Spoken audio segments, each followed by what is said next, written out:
database management system question set series එකේ 28 වෙනි question set එක ගැන කතා කරන වීඩියෝ එකට ඔයාලා හැමෝම සාදරයෙන් පිළිගන්නවා. ඔයාලට මතක ඇති මේ question set එකේ questions උත් අදාළ වෙන්නේ 16 වෙනි question set එකේ කතා කරපු scenario එකට කියලා. මුලින්ම අපි පළවෙනි ප්‍රශ්නේ බලමු. පළවෙනි ප්‍රශ්නේදී අපිට හොයන්න කියලා තියෙන්නේ What is the highest mark obtained in Sinhala literature in all term examination of all the students of class 11B?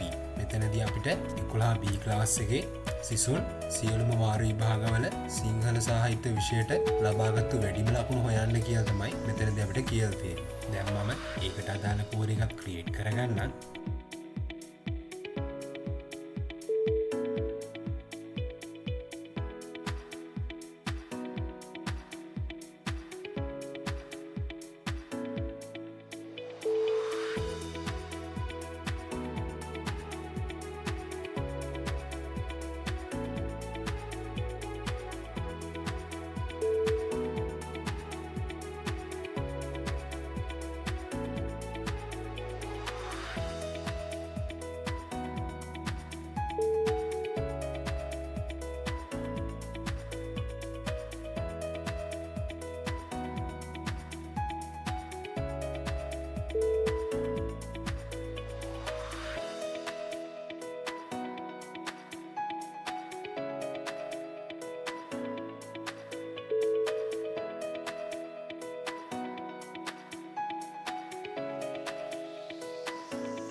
දැන් මම අපිට ලබා දෙන ප්‍රශ්නයට අනුව කෝඩ් එක ක්‍රියේට් කරගෙන තියෙනවා. මෙතනදී මම වැඩිම මාක් එක හොයන්න කියලා max කියන ඔප්ෂන් එක හරහා කියලා දෙනවා. ඒ වගේම කන්ඩිෂන් එක විදිහට subject name එක සිංහල language එකත් class name එක 11B කියන එකත් ලබා දීලා තියෙනවා. දැන් මම මේ කෝඩ් එක execute කරන්න. execute කරාම මට රිසල්ට් එක විදිහට 99 කියන මාක් එක ලැබෙනවා. දැන් අපි මේ පිළිතුර නිවැරදි කියලා තහවුරු කරගමු. මුලින්ම අපි සිංහල ලැන්ග්වේජ් එකට තියෙන ID එක බලමු. සිංහල ලැන්ග්වේජ් එකට තියෙන ID එක 3. ඊළඟට 11B ක්ලාස් එකේ ඉන්න ළමයි බලමු. 11B ක්ලාස් එකේ ඉන්නේ STU 002 5 6 සහ 8. දැන් අපි මාක් ටේබල් එකට ගිහිල්ලා බලමු. මාක් ටේබල් එකේ සබ්ජෙක්ට් එක කරගන්න ඕනේ. ඒ වගේම එක්සෑම් ටර්ම් එක සෝට් කරගන්න අවශ්‍ය නැහැ. මොකද සියලුම ටර්ම්ස් වල ලකුණු සලකන්න කියලා තියෙන හින්දා ඔයාලට මතක ඇති STU 002 කියන සිසුවා 11B ක්ලාස් එකේ හිටියේ. යාට සිංහල සබ්ජෙක්ට් එකට වාර දෙකේම අපිට ගන්න පුළුවන් වැඩිම ලකුණු විදියට තියෙන 85 කියන එක. ඊළඟට STU 005 කියන සිසුවා සිංහල සබ්ජෙක්ට් එකට අරන් තියෙන වැඩිම ලකුණ 85.56. එතකොට මේ දක්වා වැඩිපුර මාගේ 85.56 වෙනවා. ඊළඟට 006 එයා අරන් තියෙන වැඩි මාගේ 86.6. ඒකෙන් අපි හොයාගෙන යන රිසල්ට් එකේ වැඩි මාගේ වෙනස් වෙන්නේ නැහැ. වැඩි මාගේ 85.56. ඊළඟට 8 එයාගේ වැඩි මගේ විදියට මෙතනදී අපිට 99 ලැබිලා තියෙනවා. එතකොට කෝඩ් එක හරහා අපිට ලැබිච්ච පිළිතුර නිවැරදි කියලා මේ හරහා අපිට තහවුරු කරගන්න පුළුවන්. දැන් දෙවෙනි question එකට යමු. දෙවෙනි question එකේ අපිට කියලා තියෙන්නේ what is the highest mark and subject of Sachitra Wickramasinghe's first term subjects in all subjects. මෙතනදී සචිත්‍ර වික්‍රමසිංහ කියන සිසුවගේ පළමු වාරයේ සබ්ජෙක්ට්ස් වලින් ඔහු ලබාගත්තු වැඩිම ලකුණ සහ ඒ ලකුණ ලබාගත් සබ්ජෙක්ට් එක හොයාගන්න කියලා තමයි මෙතනදී අපිට කියලා තියෙන්නේ. දැන් මම ඒකට අදාළ කුවර එකක් ක්‍රියේට් කරගන්නම්.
දැන් මම මෙතනදී ස්ටුඩන්ට්ගේ මාක් එක වගේම ඒ අදාළ සබ්ජෙක්ට් එක හොයන්න කියලා තියෙනවා. කන්ඩිෂන් එක විදිහට මම ලබා දීලා තියෙන්නේ.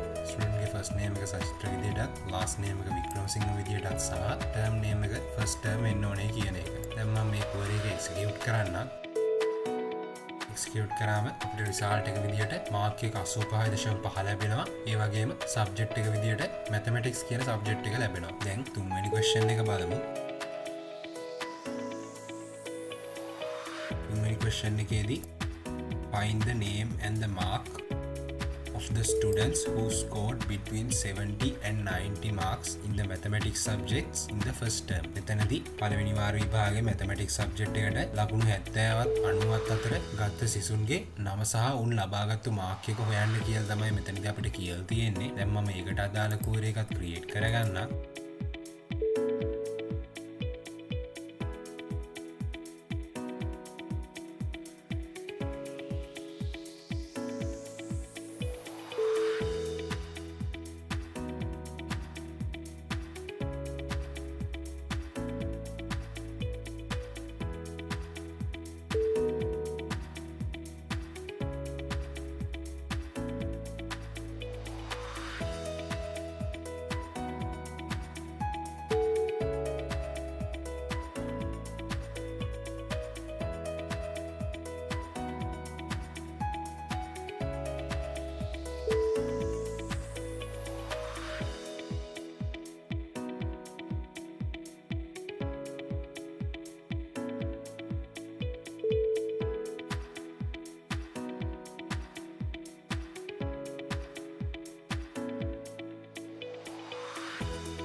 ස්ටුඩන්ට්ගේ ෆස්ට් නේම් එක ලාස්ට් නේම් එක සහ මාක් එක ඉල්ලලා තියෙනවා කන්ඩිෂන් එක විදියට.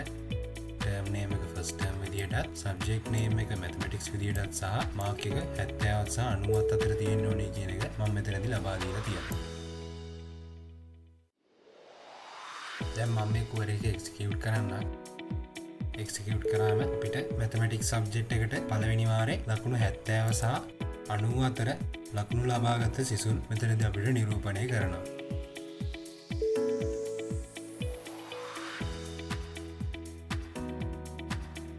දැන් හතරවෙනි ප්‍රශ්නේ බලමු. හතරවෙනි ප්‍රශ්නේදී කියලා තියෙන්නේ find the subject and mark with the highest mark obtained in mathematics and science subjects in Amanda Moses first term examination. මෙතනදී Amanda Moses කියන සිසුවිය පළවෙනි වාරේ mathematics සහ science කියන subject දෙකෙන් මොන subject එකටද වැඩිම ලකුණු ගත්තේ සහ ඒ ගත්ත subject එකේ name එක හොයන්න කියලා තමයි මෙතනදී අපිට කියලා තියෙන්නේ. දැන් මම මේකට අදාළ කෝඩ් එකක් create කරගන්න.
දැන් මම මේ query එක execute කරගන්න.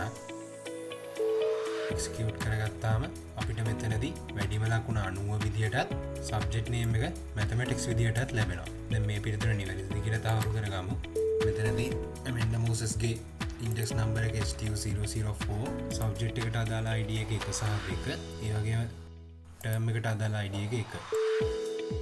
මෙතනදී මේ තියෙන්නේ STU004 කියන සිසුවට අදාළව තියෙන ලකුණු ටික. මෙතනදී ඔයාලට පේනවා වැඩිම ලකුණ 90 පළවෙනි වාරයේ. ඒ වගේම මෙතන subject ID එක තියෙන්නේ 1. 1 කියන්නේ ඔයාලට මතක ඇති mathematics කියන subject එක. එතකොට මේ කෝරේ කරා අපිට ලැබිච්ච පිළිතුර නිවැරදි කියලා මේ හරහා තහවුරු කරගන්න පුළුවන්.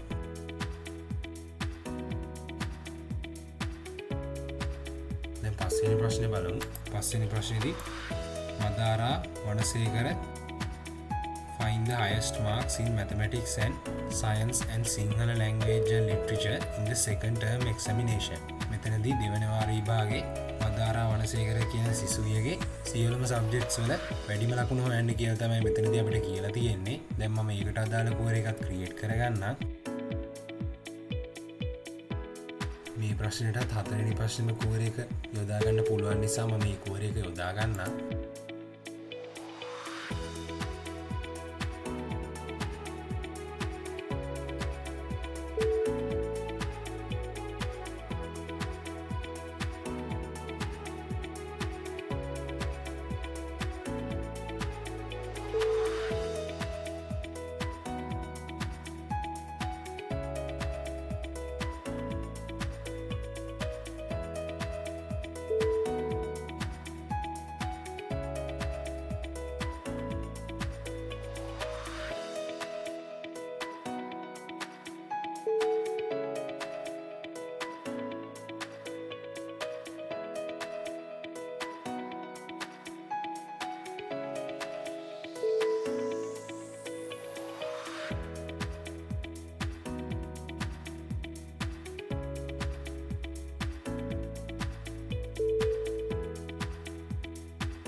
දැන් මම මේ කෝරේ එක එක්සිකියුට් කරන්න.